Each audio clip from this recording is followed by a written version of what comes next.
It's time to accelerate. Hey friends, this is Andy.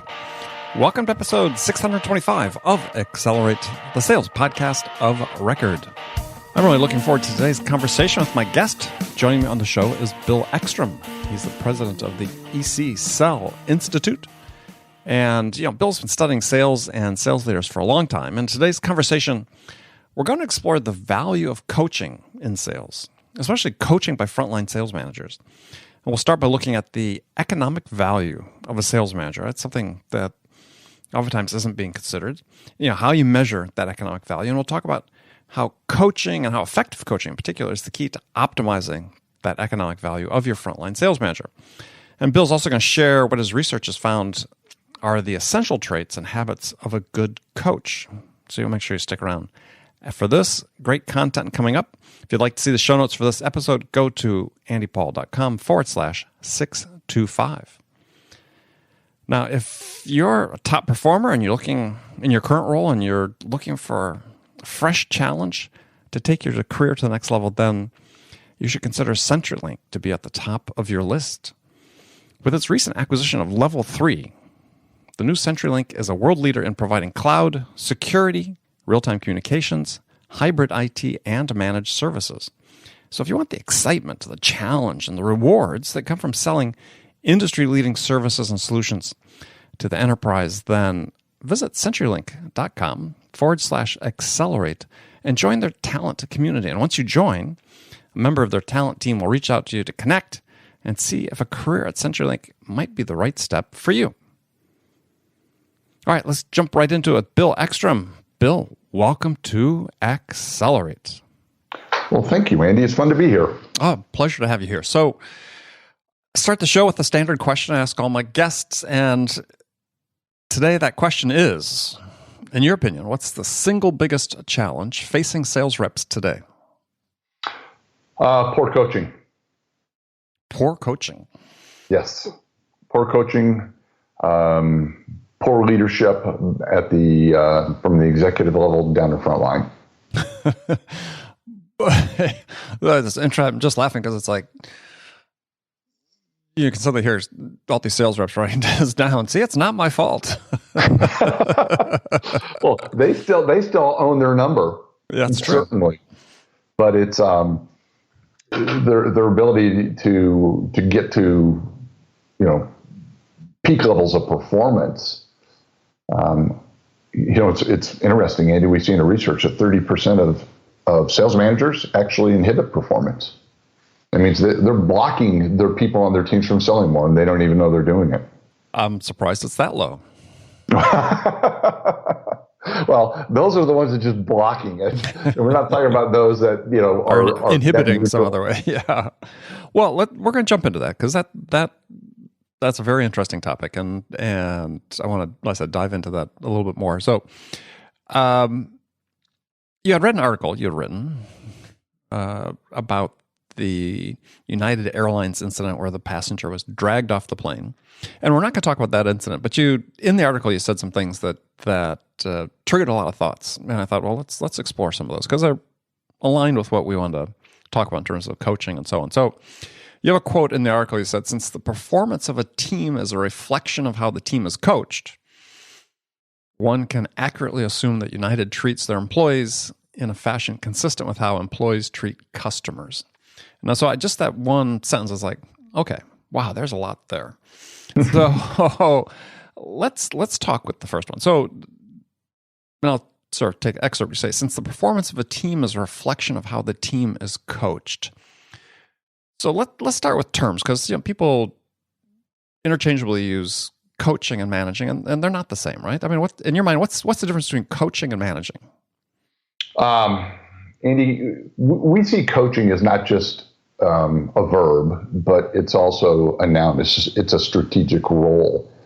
When we look at really what managing is, which is defining inputs and being able to accurately predict outcomes, utilizing systems and processes and tools. That's, the science and study management came about in the industrial era in our country. Mm-hmm. And coaching, great coaches know how to manage. So it's having that skill to manage processes and systems and tools and drive predictable outcomes. That's a great skill to have. And coaches are great at doing that, but it doesn't just stop there.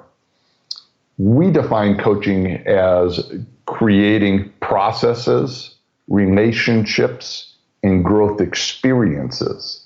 So coaching we see as all-encompassing. Great coaches know how to manage. Great coaches know how to lead. Great coaches know how to identify and acquire talent. Great coaches know how to plan. Great coaches know how to execute and motivate. And so we see it as kind of the overarching role, especially when you look at it in an athletic sense.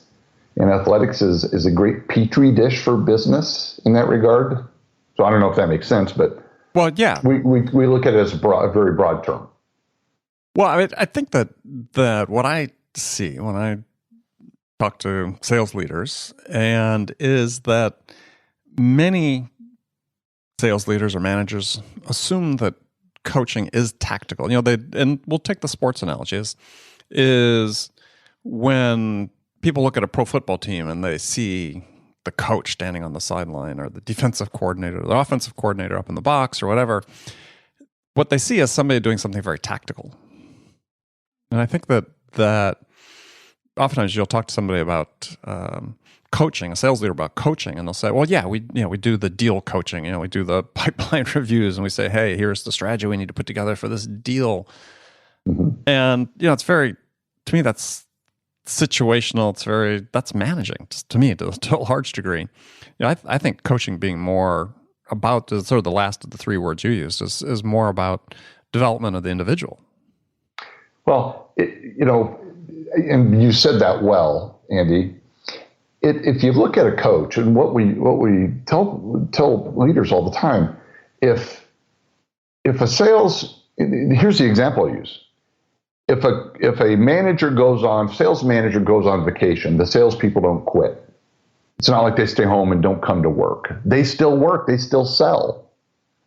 And so the economic value a manager brings, or what we call a coach brings to a team, is how much more will they sell with the manager in the role. So if a sales team will sell $10 million without a coach, how much will they sell with the coach? Mm-hmm. 12 million, 14 million? Well, that gap is what we call discretionary effort.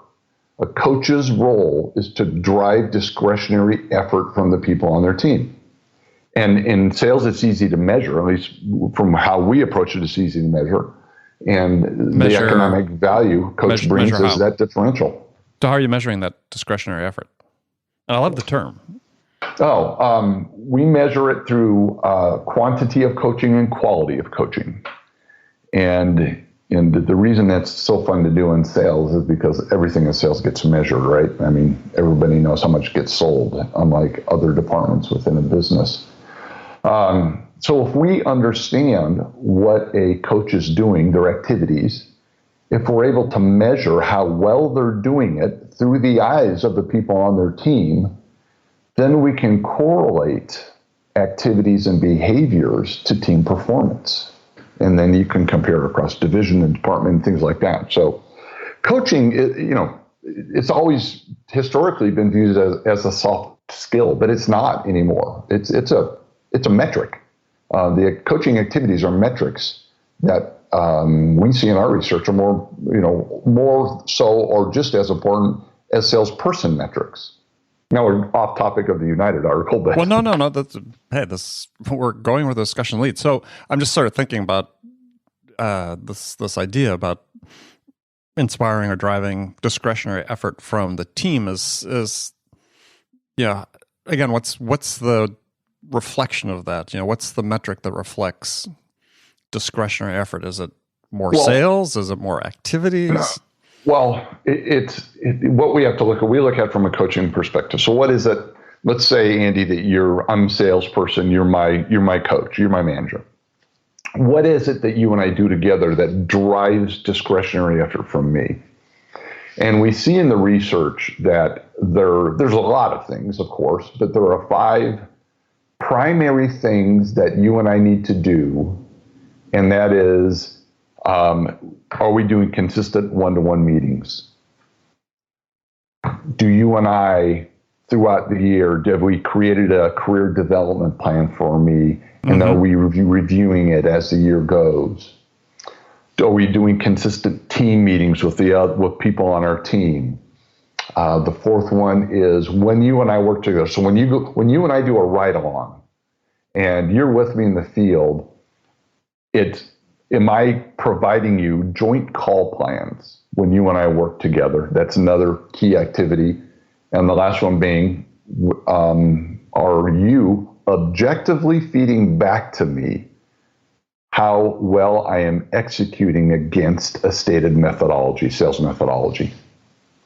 So we call those 5 high payoff activities. Now, just because somebody does those doesn't mean they do them well. So that's where the quality component comes in. To give you an example, let's say you and I do a one-on-one. We sit down, and every single one-on-one, all you want to talk about was what's in my pipeline, my activity metrics, and in certain cases. That leads to demotivation. If you don't know anything about me, if you don't care about me as a person, right, that speaks to the quality of the one-on-one meeting. So there's a quantity component and a quality component around those 5 high payoff activities. And if this is being done consistently, then, like I said, at some point we get to this, the measurement aspect. At some point, it's going to be reflected in enhanced performance or something, right?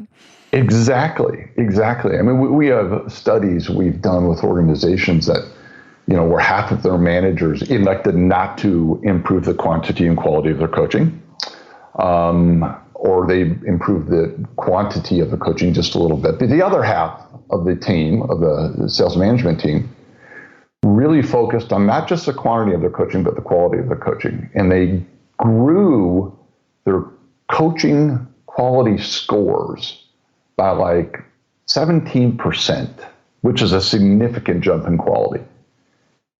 And they increased sales. Their teams averaged a $6.25 million increase in performance. The other half, those that didn't improve their quality at all over that same period of time, actually decreased on their percent to goal by 9%. So those are the things you can bring together, and gets back to just this big picture thing. I think sales has been missing the root cause of performance forever. And it's not what the salespeople are doing, it's what the coach is doing. So when we can figure out what the coach is doing, we can have the biggest impact. Mm-hmm. Well, and I think that the one of the divides that still exists, not just the divide between managing and coaching, is that what you're seeing, at least in certain segments, is that given sort of the influx of transparency because of technology into the sales process, and yet every little aspect can be measured, is that you see this tendency to rely more on the metrics rather than, what you talk about is coaching the individual as a human being. Yeah, and you're right. We had a client of ours say, one time they said, Bill, we know when our salespeople stop for a cup of coffee. We know when they go into a donut store because we have GPS. We literally track their every move. But here's what's interesting is what he said next. He said, but I can't tell you where my sales leaders were last week, let alone last month. I know they were working. I know they were out there in the field somewhere. But in terms of understanding what they were doing or how well they're doing it, he goes, I have no idea. And that right there is endemic to almost every single organization, every single business in the world. Yeah, I mean, they very rarely think that the root cause is the sales leaders unless numbers are down. But people don't have this perspective. It's like, well, why aren't we doing better? And in athletics, Andy, when teams aren't performing, who gets axed? Yeah, I mean, the coach oftentimes, right? Right. And in sales, we are so quick to be head salespeople as opposed to who brought them in, who's developing them, who's, and that's what a coach owns. Right. But that's because I think in business, right, they tend to believe, you always hear the cliches, the coach gets fired because the team's not doing well. They go interview the players and they go, well, yeah, so sorry to see him go. And the coaches aren't playing. It's on us, right? The coaches don't play the game. But yeah, it's the other way around oftentimes in business, right? It's like, yeah. And when we ask executives from C levels all the way down to like VPs of sales, we ask the question all the time: is the performance of the team a reflection of how the team is coached? And I would say 98% of the time, it's, oh, well, of course, absolutely they are. Okay, good. Then how much of your resources are going into your coaches? Oh, yeah, virtually none, right? Yeah. Right. Yeah, I just saw a figure, within the last year about the amount invested in sales management training, and it's virtually none. Right. But the good news is it's going up to some degree. I mean, people are starting to recognize. I think companies like us are being loud enough to saying, hey, if you don't get on this, proverbial Moneyball bandwagon, you're going to be left in the dust. Well, and I think one of the fallacies that too many companies operate upon, and this is a pressure that sales leaders feel as well, is that, well, I can't ask for help because I was hired on the assumption that I know what I'm doing. Right? Yes, Andy, that is. I'm in management now, so therefore I should know it all. I should know what I'm doing. And it doesn't matter whether it's a frontline manager or sales manager, sales director, regional VP or VP sales, CRO. They all need coaches. Exactly.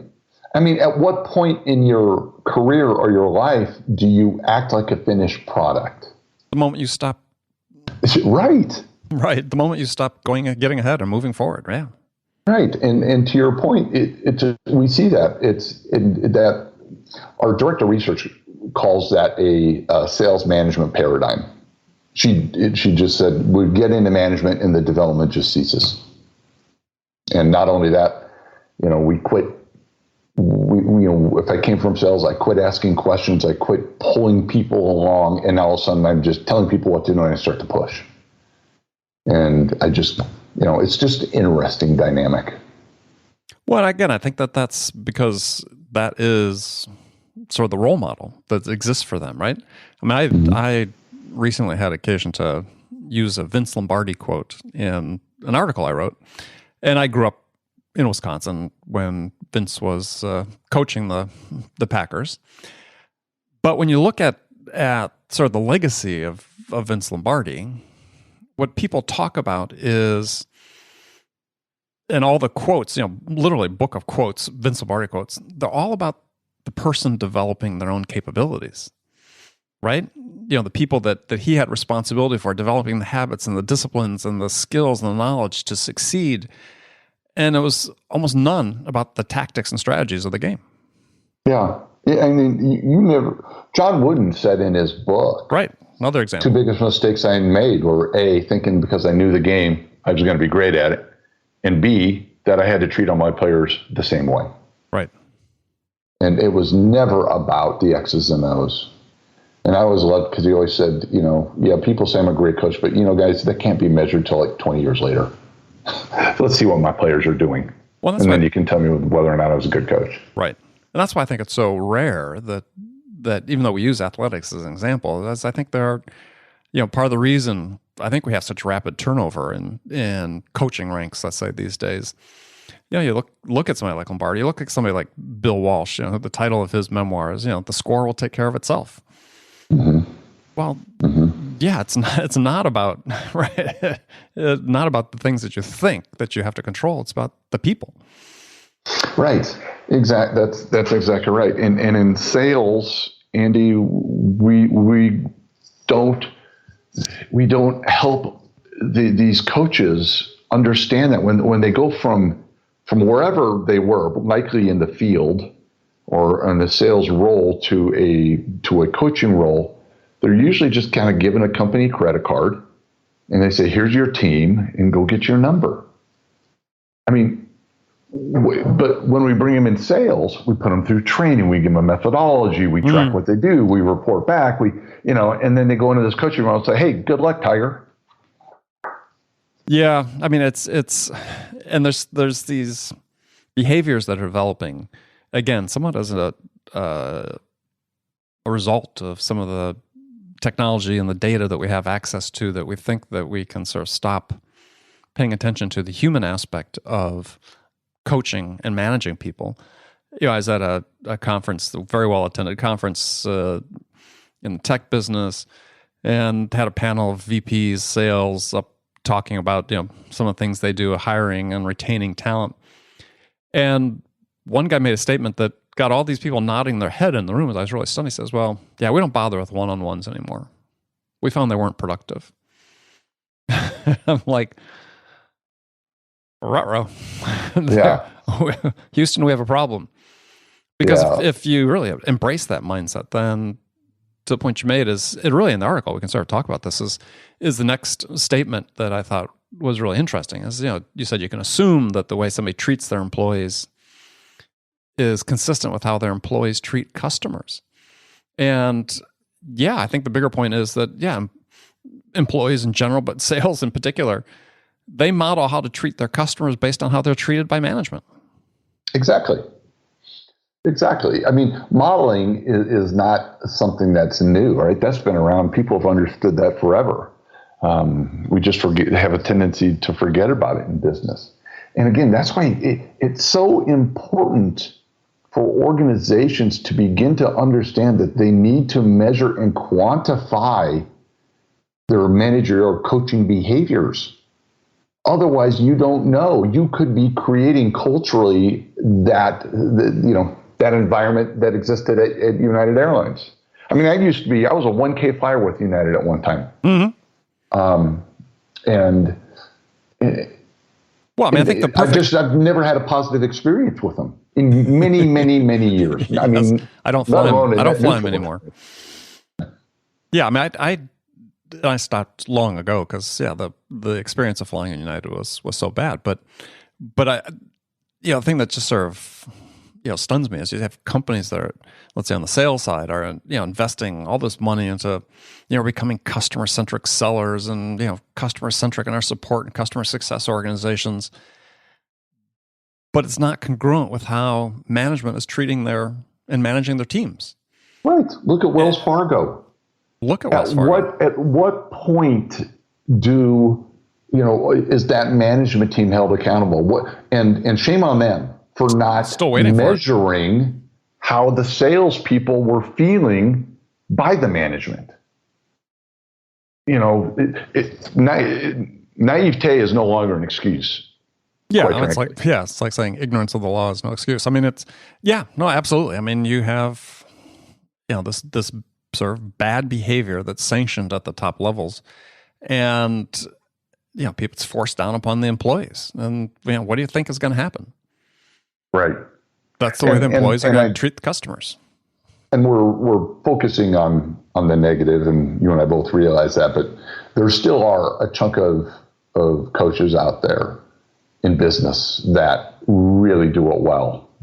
Absolutely. And their teams are performing, numbers are growing, and really that's what's fun. It's not figuring out what the bad ones are doing. It's figuring out what the great ones are doing, and then helping others emulate and utilize those best practices. And that's really where the fun is. Yeah. Well, I think that going back to sports for a second is I'm always sort of amused in professional sports, especially baseball. They tend to recycle and all these retread managers that never had success before, and keep bringing them back and time again. And, for the most part, they get mediocre results, right? Mm. But then you see a team that's been struggling will bring in somebody, and oftentimes it's not just a new coach. It could be a new general manager, a new president.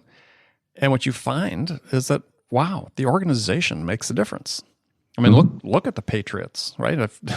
I'm not a Patriot lover by any stretch of the imagination, but that organization is succeeding, right? And they bring in players that are not considered the best at all their positions, and they're famous for being able to fit people into their system. That's coaching, right? That's exactly right, Andy. And that's what it always boils down to.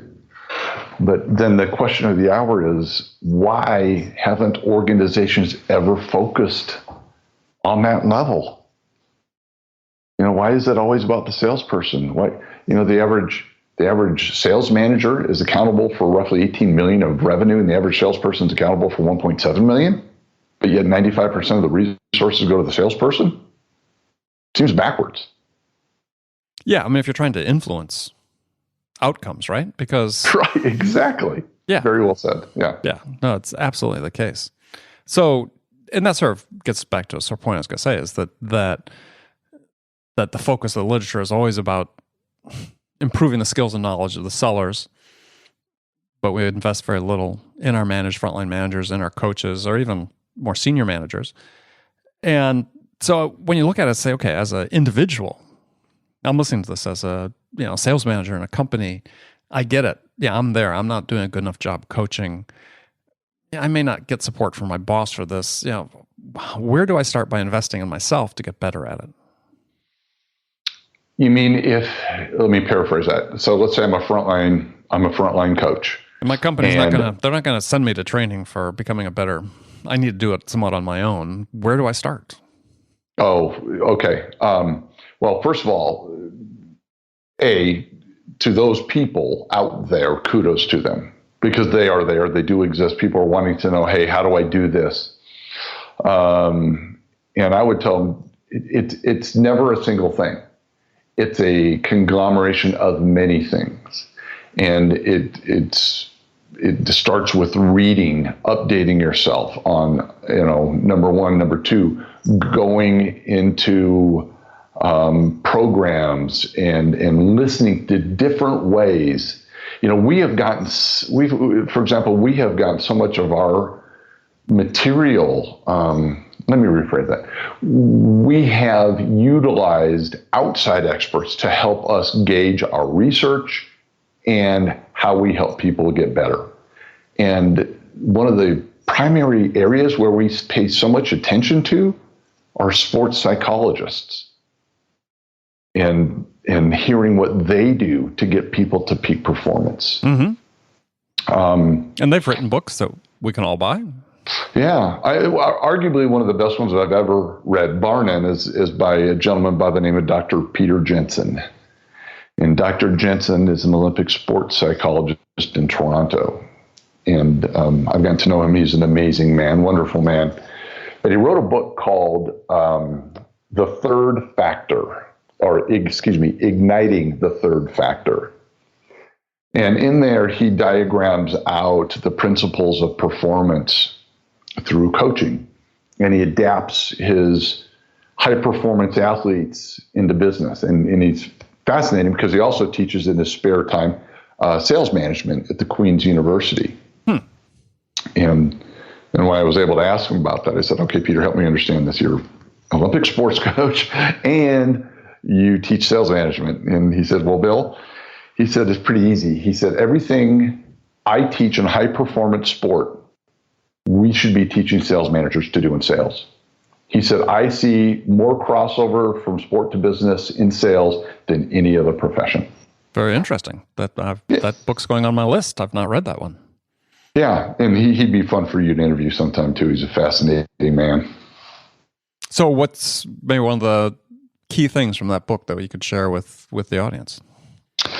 I'll never forget, and I can't remember if this is something that it was in his book or that he just told me, but he said, great coaches have a developmental bias.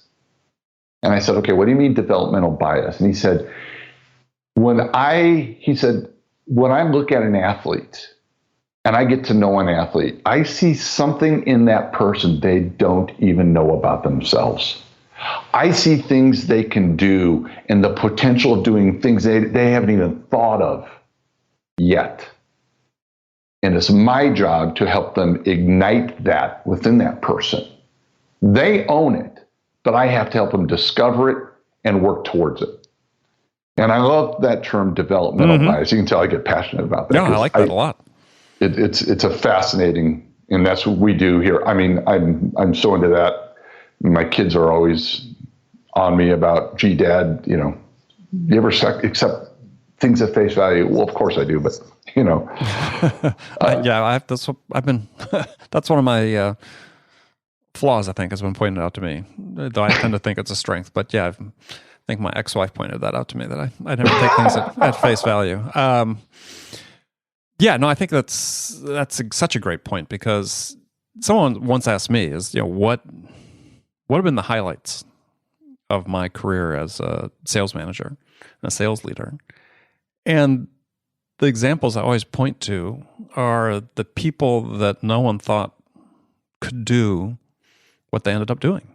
Mm-hmm. Yeah, one case where I was with one company, and there's this employee that just actually had been a fairly senior level guy, had been a director level guy in the organization, but sort of bounced from, he was an engineer, hadn't been in ever sales, but got bounced from engineering to network management to customer service to blah, blah, blah. And finally the CEO comes to me and says, look, he's a really nice guy. Everybody really loved him, but we've run out of places for this gentleman to go. It's up to you. And this guy he had some personal issues he was dealing with and so on. But over the course of 6 months, we were able to get him turned around, and he was on the path to becoming, and had always started performing at an extremely high level. Unfortunately, he passed away real suddenly. It was really shocking for everybody, because that's sad. I'm sorry. No, but there's a guy that just had turned it around, and obviously I didn't have everything to do with that. I think I helped him see that he could. Well, but you said something very critical there. I helped him see he could. Yeah. Why is it no one else took the time to help him see that? Yeah, or they didn't, invest in him in such a way to help him see that. Right. Yeah, because he did it. I didn't do it. He did it. It gets back to the discretionary for sale. If salespeople will sell without you, why are you in the role? That's to help them get to different places. Yeah, absolutely. All right, Bill, unfortunately, we're running out of time. We'll have you come back and we'll talk some more. We just touched the surface of things I wanted to talk about. So tell people how they can find out more about you and connect with you. Well, thank you for that opportunity. Bill Eckstrom, our company is called the EcSell Institute, which is EcSell Institute. They can get in touch with me at beckstrom@excellinstitute.com, and Eckstrom is ECKSTROM. If they're interested in performance topic, I did a TED Talk in January that has gone viral. That's been really, really fun. And that's called Why Comfort Will Ruin Your Life. And it really all boils back to coaching. And I think, Twitter, it's beckstrom. And just find a way. If they go to EcSell Institute, they'll find me. And if you're Cornhusker fan and you just want to have somebody to commiserate with, Bill would be glad to do that. There's so much we could talk about right now. New athletic director, the coaching carousel. It'd be a fun conversation. All right. We'll let somebody contact you and talk to you about that. So, Bill, thanks again. And friends, thank you for spending this time with us today. Make sure you come back, join us for our next great episode of Accelerate. Until then, really appreciate if you take a minute, go to iTunes if you haven't done so already, subscribe to this podcast, leave us a review. We want to hear from you what we can do to make this a better experience for you. So thanks again for joining me, and until next time, this is Andy Paul. Good selling, everyone.